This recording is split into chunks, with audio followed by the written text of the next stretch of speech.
Some more breaking news now. Significant progress with Iran, the framework towards a final agreement on the country's nuclear program. CBS 2's Matt Kozar is in the newsroom with details and reaction. Matt.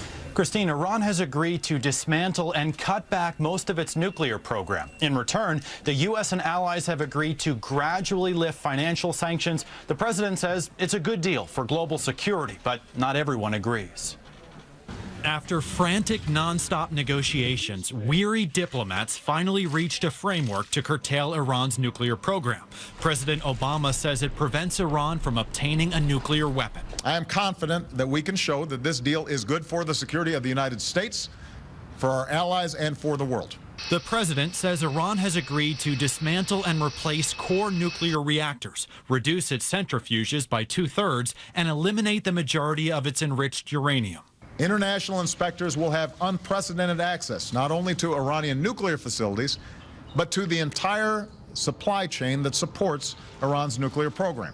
In return, United Nations and European economic sanctions against Iran will be lifted immediately. U.S. sanctions will be lifted in a phased approach.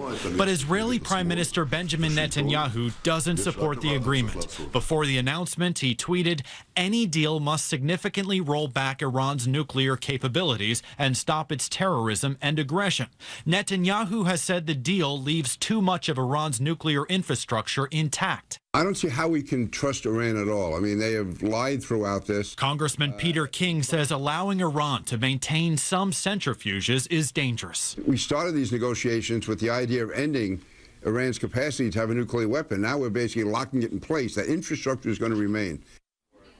The president says he plans to speak with Israel's prime minister later today, and he says he plans to host Arab leaders at Camp David to talk about the agreement. Negotiators are expected to finalize the deal by the end of June. From the newsroom, Matt Kozar, CBS 2 News. Matt, thank you.